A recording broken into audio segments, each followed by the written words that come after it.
Hola Hello et salut des pieds jusqu'à la tête de la mode à la culture. Version française vous rhabille avec les tendances d'aujourd'hui et de demain. Et c'est tout de suite.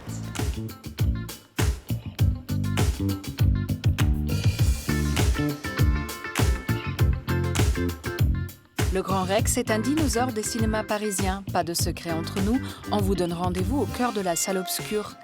Karine Swamy a les pieds sur terre et les deux mains dedans. Rencontre avec une céramiste pas comme les autres. Ne rougissez pas, aujourd'hui nous soulevons les jupons de la capitale pour vous révéler un pari coquin. La troisième place n'a rien à envier à ses grandes sœurs, revenant sur l'histoire du bronze dans un focus hypnotique. Bon pour la tête, beau pour les yeux, le tout en version 100% française, c'est Point de vue.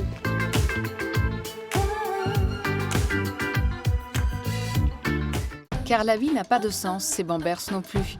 Non, nous ne sommes pas moroses, bien au contraire, car l'atelier Tierno a créé ses blousons réversibles avec juste ce qu'il faut de wax. Pour cela jouer double personnalité, soft le jour, imprimé le soir. Pour une fois, on ne vous en voudra pas de retourner votre veste. Dans la rubrique Faune et Flore, connaissez-vous l'âge de la plus vieille girafe? Elle a 58 ans et s'appelle Sophie. L'incontournable jouet made in France, fabriqué en Haute-Savoie, a depuis presque fait le tour du monde et vu les quenottes de plusieurs millions de bébés. On ne vous fera pas croire que son succès est un coup monté. Sandra Leguin fait parler d'un Petite Pouce, le plus petit des êtres, un bébé. Ici, c'est lui le héros qui raconte l'aventure mystérieuse de sa création à sa naissance. L'histoire de cette petite graine qui pousse, le tout illustré en aplat de couleurs. De quoi répondre à l'éternelle question « Maman, comment on fait les bébés ?» Parce que quand il n'y en a plus, il y en a encore. Derrière ce nom anglais se cache une marque de bougies fabriquée en région parisienne. Pas de mèche en coton, mais une petite tige de bois qui vient matcher avec le reste de l'ambiance Flower Power. Mélange d'aromathérapie et de déco, de quoi raviver la flamme de vos intérieurs.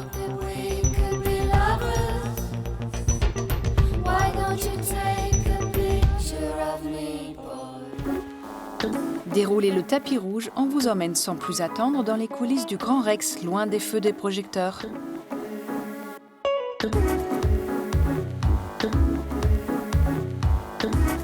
Sur les grands boulevards parisiens, 3 lettres gigantesques ont des allures hollywoodiennes. Rex, ou plutôt le Grand Rex.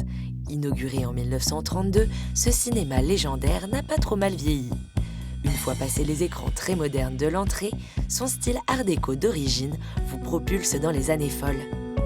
Dans ce temple du grand écran, l'envers du décor vole des tours. Mais avant cela, direction la grande salle pour retrouver notre guide, Franck. Il travaille au Grand Rex depuis une quinzaine d'années, mais c'est surtout un fan de cinéma, un très très grand fan. Titanic, ici je l'ai vu 19 fois, Le Grand Bleu 13 fois. J'ai vu aussi Danser avec les loups une bonne douzaine de fois à l'époque. Et la grande salle porte bien son nom. C'est tout simplement la plus grande salle d'Europe. Oui, rien que ça. Un parterre, 2 balcons, 2700 places dans une configuration atmosphérique. Une prouesse technologique et esthétique pour les années 30, importée des États-Unis par le créateur du Grand Rex, le producteur Jacques Haïk. Un brin mégalo. Ça a vraiment été le cinéma qui est rentré dans l'ère de la modernité. Et c'est pour ça que le Rex aussi, il existe encore aujourd'hui, de par son décor, qui est inscrit monument historique, et c'est un extérieur en intérieur. Donc tout ici est fait pour vous donner l'impression du plein air. Donc vous avez une inspiration méditerranéenne avec des villas hispano-mauresques, des statues gréco-romaines, et vous avez un ciel en trompe-l'œil avec des nuages qui culminent à 24 mètres de haut pendant les projections de films. Et on ne va pas s'attarder, l'écran large, là encore l'un des plus grands d'Europe, est en train de descendre. Un film va commencer. Pour nous, il est temps de sortir des sentiers battus. Et ce n'est pas peu dire, le Grand Rex est un vrai labyrinthe. En surface comme dans les sous-sols, qui abritent des salles de répétition d'époque et des loges. C'est des loges qui accueillent les artistes qui viennent pour chanter, pour danser. Donc parmi les grands noms qu'on a eu, Jacques Higelin, Julien Clerc, Ray Charles, beaucoup de très très grandes stars qui sont venues au Rex, et ce pour la partie concert, à partir des années 80. Donc des stars, vous en trouvez dans les loges, sur le tapis rouge, dans la salle, sur la scène, dans les décors. Des loges au couloir, le lieu regorge d'histoire, jusque sur les murs signés Henri Mahé. Et eux aussi ont le droit à leur petit potin, comme cette fresque relookée discrètement et sans trop d'explications au cours du XXe siècle. On voit que c'est Charlie Chaplin, là, en 1932, et là, en 2019, c'est un clown. Et c'est un mystère. C'est le créateur du Rex, M. Jacques Haïk, qui a importé les films de Charlie Chaplin en France à partir de 1913 et qu'il a surnommé Charlot. C'est bien joli tout ça, mais vous n'êtes pas là pour traîner dans les couloirs. Pour découvrir les rouages de ce cinéma, il faut prendre un peu de hauteur. Donc là, on va monter tout en haut, la cabine de projection qui a environ une trentaine de mètres. C'est comme si on empruntait un escalier pour monter au sommet d'un phare, c'est très très haut. Oui, en effet, c'est très très haut. Autant vous dire que le public n'y met jamais les pieds. Alors là, on est vraiment dans le lieu sacro-saint du Rex, c'est-à-dire la cabine de projection. Et oui, c'est dans cette petite pièce à l'ambiance tamisée que la magie opère. Même si depuis l'arrivée du numérique exit les bobines, c'est la machine qui fait tout le boulot. Enfin presque. Parfois, certains capricieux préfèrent se la jouer vintage. Et à cela, on peut difficilement dire non. Quand des messieurs Tarantino et Nolan viennent présenter leur film au Grand Rex en avant-première, ils exigent à ce que leur film soit projeté sur de la pellicule argentique. Voilà. Donc c'est pour ça aussi on garde ce matériel 35 mm. Vous l'aurez compris, au fil du temps, les équipements reçoivent un petit coup de jeune ici et là. Mais un endroit résiste encore et toujours au XXIe siècle. On est vraiment là, au-dessus de la cabine de projection, ici, à ce niveau de la trappe juste du milieu. Cette trappe juste ici. Donc ça sert pour les concerts, pour mettre les lumières, les jeux de lumière comme vous voyez là. Vous êtes dans les combles, l'endroit le plus secret et inaccessible du Grand Rex. Ici, tout est d'origine. Il y a ce contexte un peu historique et vous sentez justement que le lieu justement a une âme.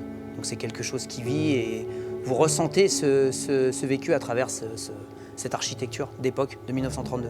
Et si la voûte céleste du Grand Rex ne vous suffit pas, vous pouvez toujours aller tutoyer les nuages sur son toit. Une vue sur tout Paris, on ne peut pas rêver mieux comme générique de fin.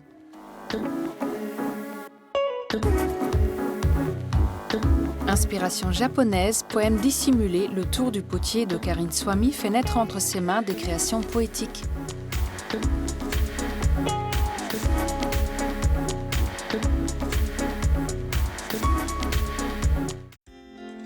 Parfois, certaines passions de petites filles finissent par prendre plus de place au fil du temps et des expériences avant de devenir une réalité. Et c'est ce qui s'est passé pour Karen Swamy.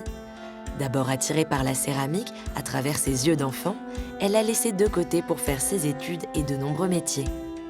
Karen a eu 1000 vies, mais c'est dans sa vie de céramiste qu'elle est la plus épanouie. Cette deuxième rencontre, ou cette réelle rencontre avec la Terre, c'est un vrai parcours initiatique. C'est-à-dire, ça a tout chamboulé dans ma vie. Alors la Terre, c'est rassurant, c'est un élément de concentration, un élément de méditation. Et au fur et à mesure que j'ai avancé dans le travail de la Terre, ma vie s'est transformée. Jusqu'au jour où j'ai décidé d'arrêter mon métier de producteur, ce qui n'est pas une mince affaire, mais bon, c'était une évidence.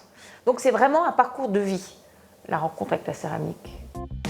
Un parcours de vie qu'elle maîtrise maintenant totalement depuis 7 ans. Dans son atelier, Karen prépare ses recettes démo et fait des recherches pour une nouvelle pièce. J'ai tourné une très grande pièce qui fait 1,20 m de haut. Je voudrais l'émailler avec cet émail-là. Mais je voudrais un effet particulier. Et donc, je vais tester sur 4 pièces, 4 densités différentes. À chaque fois, je vais rajouter un petit peu d'eau. Et comme ça, je saurai de quelle densité j'ai besoin pour la grande pièce. Elle pèse au gramme près, prend des notes pour trouver la combinaison parfaite qui donnera le rendu qu'elle recherche après le passage au four. Un peu comme un chef cuisinier. Et d'ailleurs... Depuis que je suis céramiste à temps plein, je ne fais plus la cuisine. Mais ce qu'elle préfère faire par-dessus tout, c'est d'avoir les mains dans le cambouis et être au contact direct de la terre. Ce que j'aime par-dessus tout, c'est la naissance de la forme. Et ce que j'aime par-dessus tout, c'est travailler la forme. Donc la faire naître, c'est le geste de tournage, et la travailler, c'est le geste de tournassage où on sculpte. Une fois que la pièce est un peu plus sèche, on retire de la matière. Et parfois, tout ce travail passé à trouver les bonnes recettes, tourner, tournasser et polir, réserve quelques surprises à la cuisson. Ah, c'est un long métier de contrainte et de frustration, le métier de céramiste. C'est un métier de contrainte parce que le matériau est contraignant, parce qu'il y a un énorme lâcher-prise au moment de la cuisson et qu'on a beau tenter de maîtriser l'émail, voilà. C'est à un moment le feu qui décide. Mais je ne crois pas, et en tout cas mon expérience de producteur me le prouve, que la contrainte soit négative à la création. Au contraire, il faut bien se confronter à une limite pour que jaillisse une autre idée, une autre création, une autre... Voilà. Alors que Karen crée des pièces qu'elle doit longuement polir à l'agate avant de cuire à 1000 degrés, puis qu'elle doit enfumer, la contrainte de la terre la rattrape et de nombreuses pièces se fissurent. Et c'est de cette contrainte que Karen Swamy a découvert la technique de laqueur japonaise du kintsugi, une laque qui permet de réparer les pièces craquelées. C'est par pur opportunisme que je suis arrivée à cette technique, qui ensuite philosophiquement évoque plein de choses. Ça évoque de faire d'une faiblesse une force, ça évoque de donner une seconde vie à un objet qui devrait partir au rebut. Et c'est tout ce travail et cette recherche sur les matières qui a plu à Maison Liègre, avec qui Karen collabore depuis plusieurs années. C'est une céramiste française, mais elle a beaucoup d'inspiration japonaise, qu'elle transforme à la méthode française. Donc c'est ça qui nous a plu. Et ce que j'aime avec Karen, c'est cette proximité, ce langage qui est facile entre nous, et puis vraiment la pureté de son travail, parce que, en tout cas moi, ce que je cherche, c'est toujours le brut, c'est les matières, voilà, et donc c'est ce que je retrouve vraiment dans son travail. À travers cette obsession pour la ligne, Karen donne vie à des céramiques aux courbes sensuelles et aux matières qui invitent au toucher. De quoi nous convaincre de toujours écouter la voix de cette petite fille qui sommeille en nous.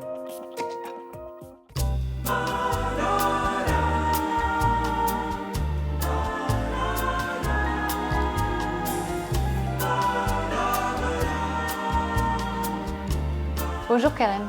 Bonjour Katharina. Karen, vous avez un parcours absolument incroyable parce que vous avez fait des grandes études, vous avez voyagé, vous étiez dans l'immobilier, après vous étiez productrice pendant pas mal d'années. Mais tout ce temps-là, la céramique était un hobby, c'était un passe-temps. Comment ça se fait? C'était un premier amour. C'est-à-dire que si on fait toute l'histoire, au début, il y avait la céramique, j'avais 5 ans. Alors après, ça m'a accompagnée, puis après, je m'en suis un petit peu distanciée parce que les études, parce que la vie. Et puis c'était un passe-temps après, pour se détendre, et jusqu'à vers la quarantaine, hop. Et comment ça se fait que vous avez attendu autant de temps? Parce que je crois qu'il faut être prêt.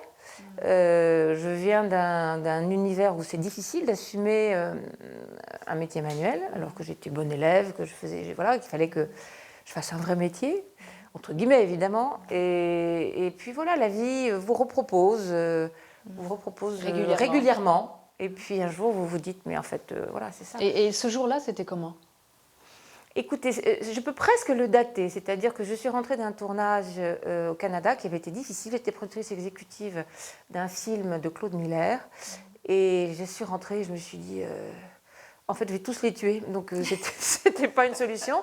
Et je me suis dit, il faut que je fasse quelque chose pour moi que pour moi. Et je me suis inscrite à une semaine de tournage de terre.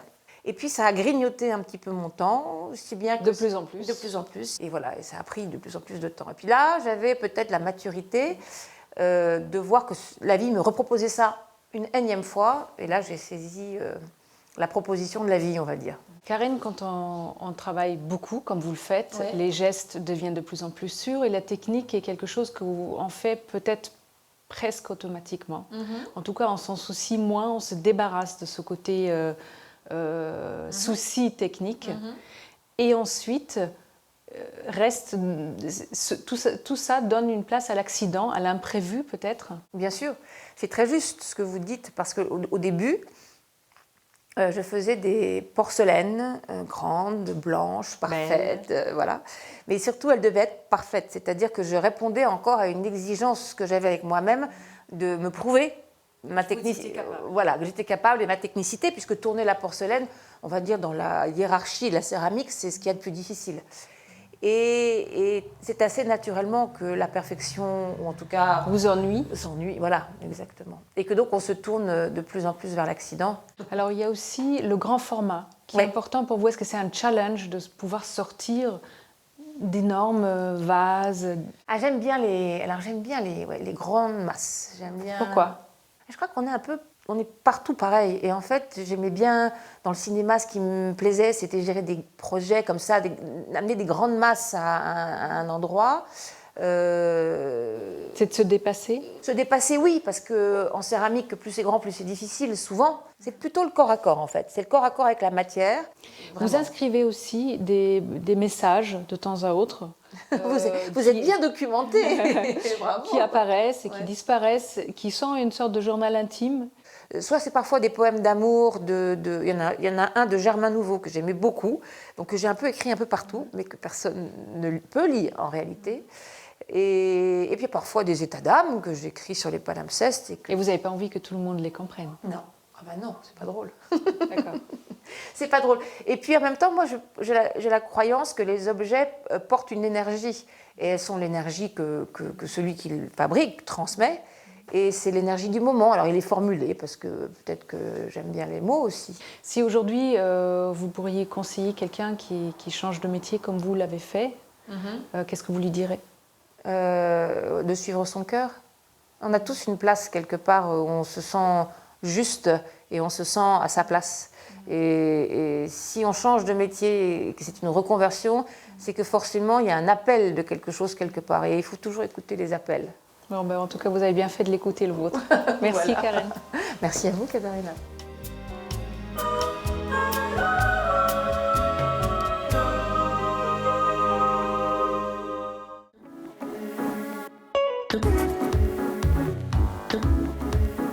Repérage réservé à un public averti. Aujourd'hui, découvrez 3 adresses au cœur de la capitale, c'est Paris-Cochin.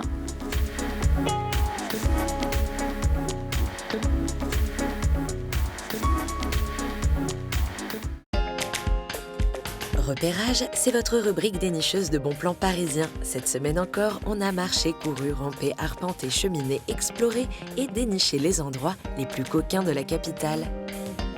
Pour débuter cette balade, direction la péniche de la Nouvelle-Seine, à la tombée de la nuit, pour découvrir une discipline bien particulière pour laquelle il ne faut pas être farouche. Bienvenue dans l'univers cabaret de Valentina Del Pearls, danseuse d'effeuillage burlesque, une discipline aux multiples facettes.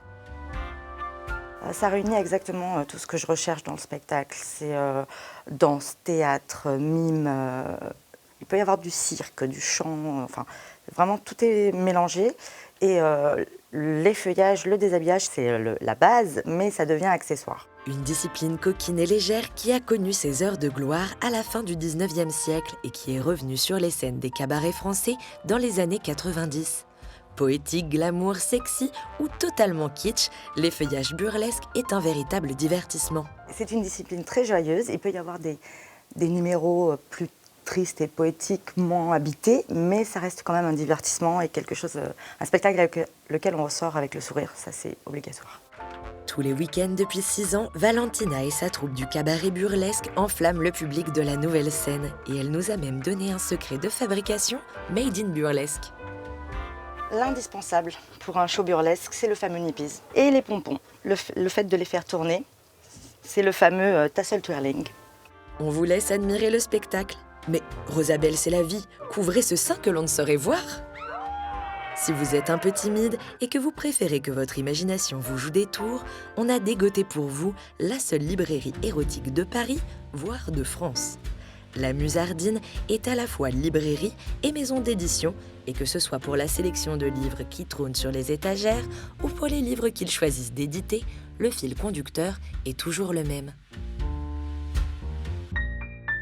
Il faut que le sexe, d'une manière ou d'une autre, soit central. Ça ne veut pas dire du sexe à toutes les pages.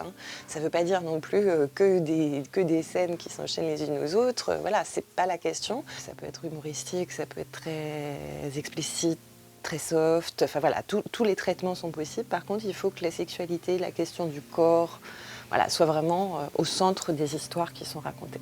Littérature classique, romans, bande dessinée, essais, et il y a même une section interdit. Mais on n'a pas osé s'y aventurer. Pourtant, il n'y a vraiment pas de quoi rougir.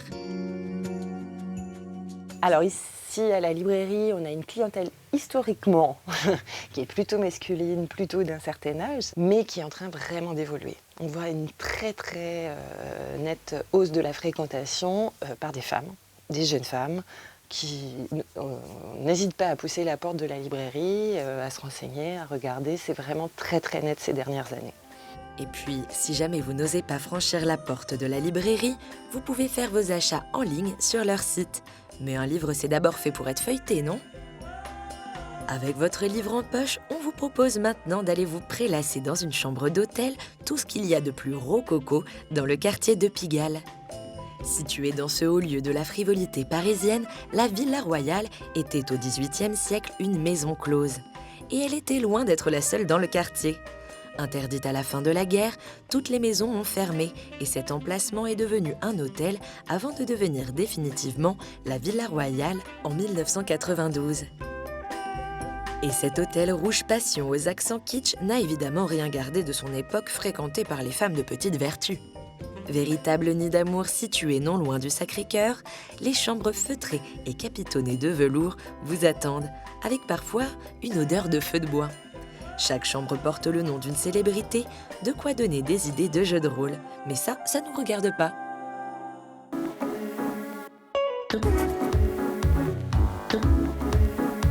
L'âge de bronze est terminé, mais ce matériau n'en finit pas de briller. Poli patiné, il s'invite dans l'atelier des artistes français.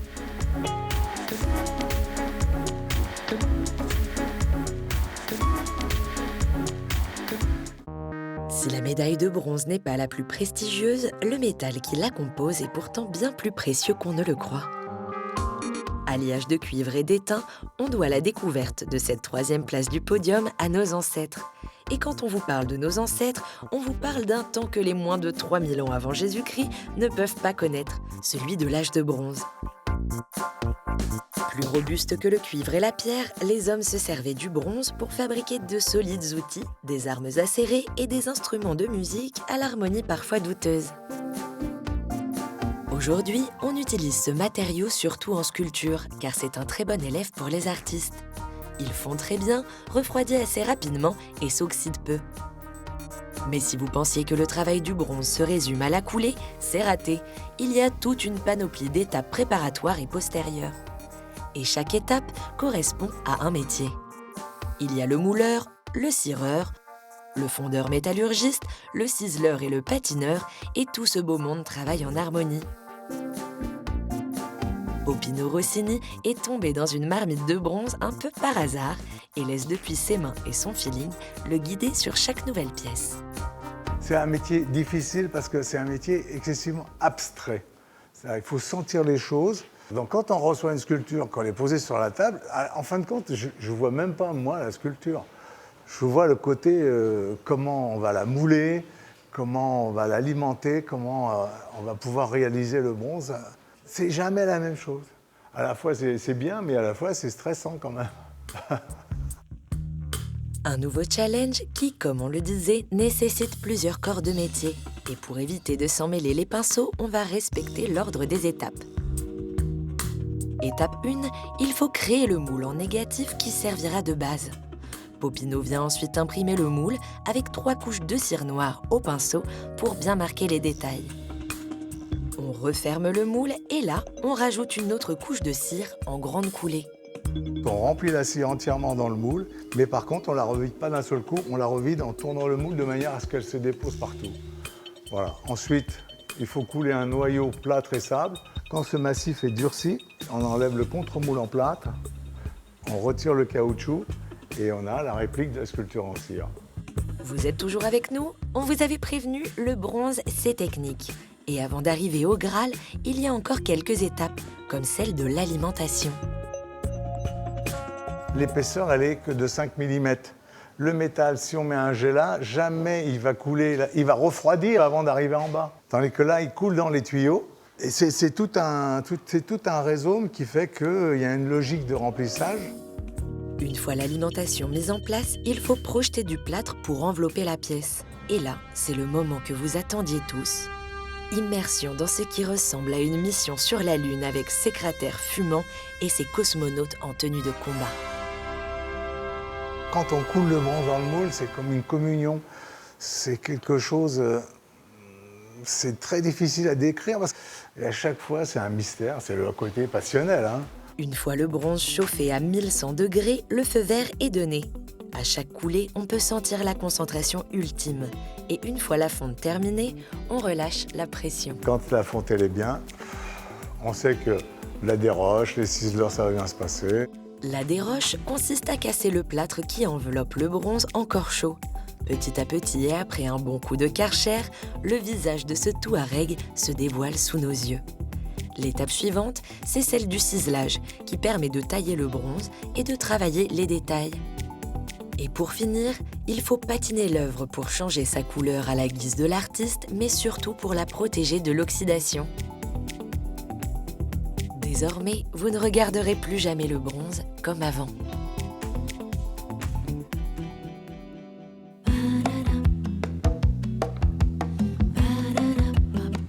Version française est déjà terminée, mais on se retrouve très vite. En attendant, restez chic toujours. Bye!